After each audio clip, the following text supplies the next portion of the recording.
can't start telling you about my history until without letting you know what happened from 1935 to 1983. And so this is the John Davis and the family that operated this business.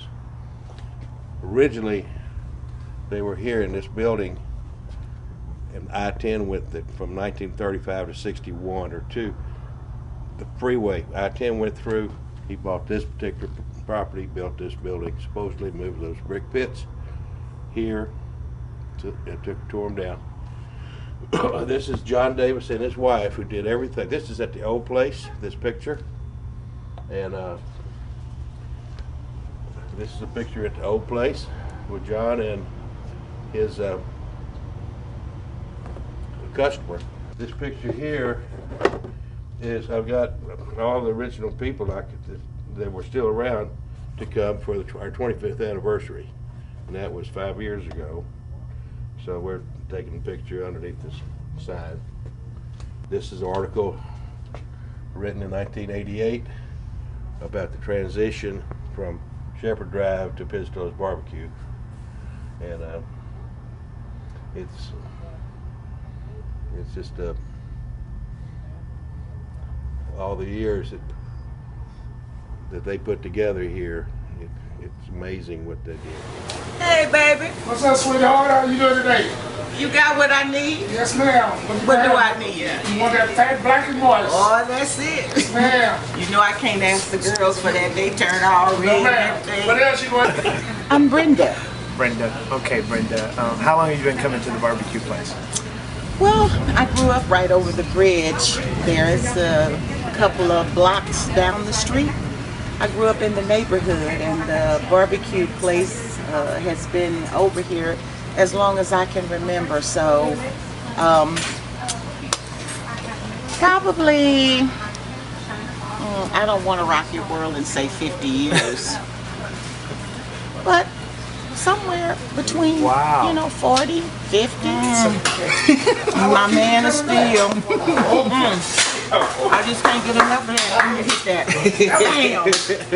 Damn. Damn. A little bit harder. A little bit harder. Damn.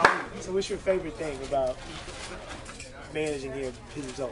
Other than all I can eat meat, honestly, I'd have to say all of the learning. I came in a little cocky, and this place really humbled me. I thought, barbecue, I can do that all day long.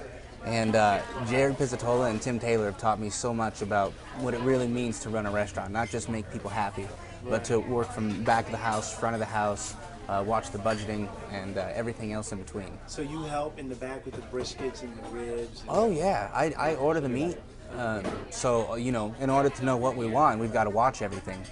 And I mean, I pay attention to all of it, and I'm kind of scientific about it. So I brought in like timing. I would time how long it would take them to cook the ribs, sear the ribs, and how long the chickens would stay in one spot on the pit. And I would check the temperature in an area, something that they didn't do here because these guys are so good they don't need it. Right. But I was curious, and I didn't have time to get 30 years of experience. For about 8 to 10 minutes.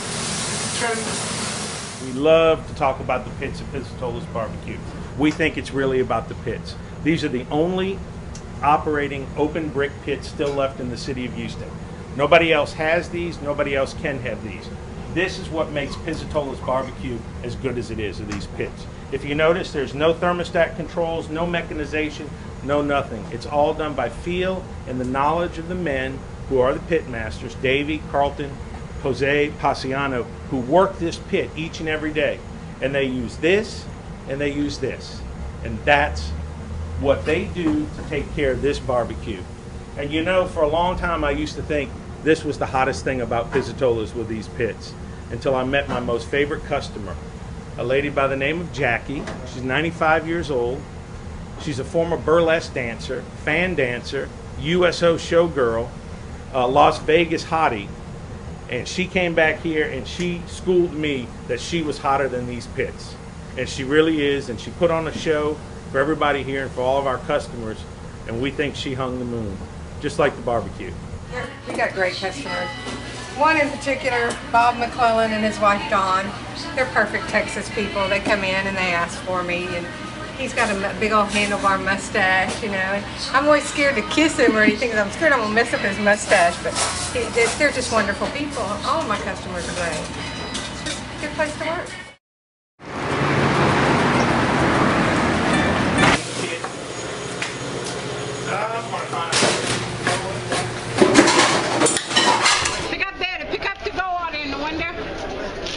My name is Christine Lewis, and I've been here for 30 years. And I do prep, and I work the window to make sure everything go out all right and please, you know, to the customer. We got to please the customers. People back here, is it almost like a family? I mean, Oh, just like a family, just like brothers and sisters back here. Even though I'm the only lady, it's a female that work back here, but you know you're gonna get a little feedback every now and then, but it's okay, because the next few minutes you're all laughing and talking and hugging one another, so you know, it's just like one big happy family, so. And what you like to know what my favorite part is? The meat part is the ribs. The ribs is awesome. I love the ribs. Now I could eat them. If the doctor would allow me to eat more pork, I would, because the ribs, ooh, they're yummy, they're good. Now tell me to cook. My favorite thing about working here is the amateurs, the clowns I have to come to and see every day. How long have they been here? Well, Miss Christine Lewis, she's been here 30 years. You calling her an amateur? Well, she's not an amateur, but you know. You calling her a clown? Well, I have to deal with her. So y'all been dealing with each other for We've been 25 dealing years? with each other for 30 years. And then there's a Davie REYNOSA, he been here 28 years. Now, you talk about a little monkey. If I had my choice between him and that monkey, I'd take the monkey. You take the money. I'd take the monkey. But you've been working with him for 25 years. 28 years. 28 years. 28 years. So you would say it's a friendly rivalry, a friendly friendship, a brotherly love? A brotherly love, but you know, this animosity, he want to be head man, head king, you know, but Who's the head king?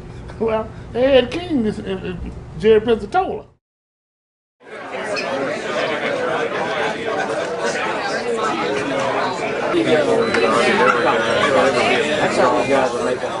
What's the best part about the job? The customers that I have. Why? Because when I get here in the morning, they ask for me, and I have all the best customers. Because I know everybody, I know their names. You know. Does that cause a little drama if you have all the great? Oh yeah. But you know, that's just too bad. You know. Right. When you've been here this long, you know everybody. You know. All tails. Raise your hand. On the first flip, too. How about that? This group of retrobates here, we've been meeting for 20 years at Pizzitola's, and we have a big meal, and then we flip off to see who's going to pay for it. So somebody loses every week. This week it's Jay. he's the big loser today. He's a big loser. What you playing with? Okay, then you got to pay, huh? Yeah, I gotta pay, just like I did last week. We thank you for picking up the tab. And he hates it when we thank him. Yeah. It really irritates him when we thank him. We are the legal girls, and we decided we needed to all have lunch. And one works in Daytown, one works off 290. I work off or live off Highway 6, and Pizzitola's was the place that was equidistant off I-10 and has the best barbecue in town, so we decided this was where we'd meet. We have a blast. We meet about, what, about 11. 4 times a year? Start about 11. We usually stay till 2 or 3. Or they run us out. Till they run us out. And closing time. We're a little rambunctious. And it was actually, I think, Tim that named us the Legal Girls.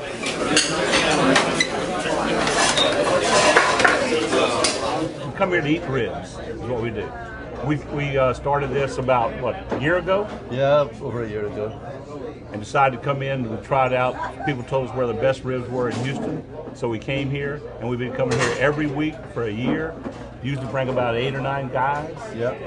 And we go through about 8 slabs. And what's really funny is they started calling us the rib guys. Just ribs, no sides, just ribs. No bread, no sides, just ribs. I'm Pizzitola, and I am co-owner. He doesn't like to know that, but I am co-owner of Pizzitola's Barbecue.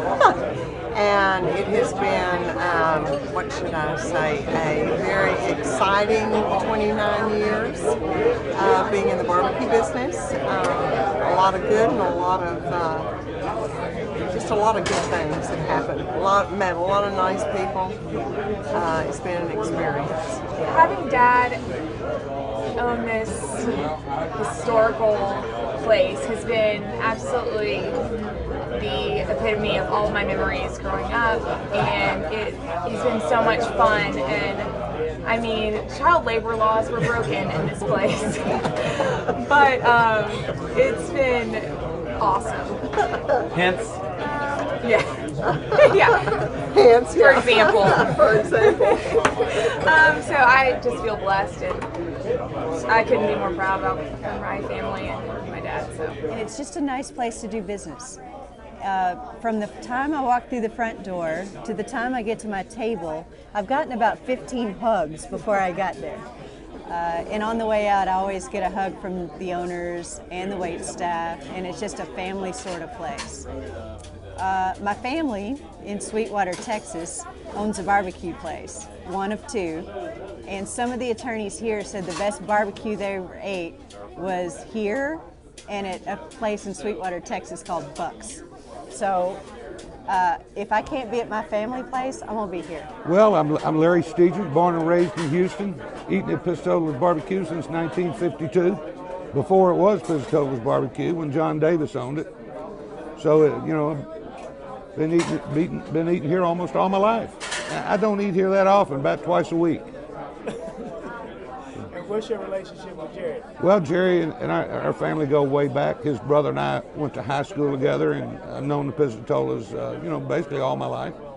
And that's about as much as I can say about Jerry. Now, I understand you have a little section in the restaurant for the Larry Steger section. Well, you know, I eat here enough, so that's the least he could do. You paid for it. Many times over, many times over. Of course, it's the best barbecue in the city. You know, I've eaten at most all the barbecue places in town, and it's my favorite. My name's Chris Baker, and combination, I think it's the best barbecue in Texas and the biggest characters in Texas, namely Mr. Jerry. He's kind of a little bit twisted in his sense of humor. He does things differently than anybody I've ever known. Matter of fact, some of the best food that he makes, he doesn't put it on the menu because people may want it. And he likes things exactly the way they are. He's not trying to make it better, wants to keep it the way it's been. I don't care what you do in life, whatever your profession is, if you do it with passion, people will be attracted to you. I don't care if you're a preacher, a plumber, an artist, whatever you are. If you project passion in what you do, you will attract people. And I think that we're not the biggest, we're not the baddest, but we're the most passionate about what we do on a consistent basis, and that's him.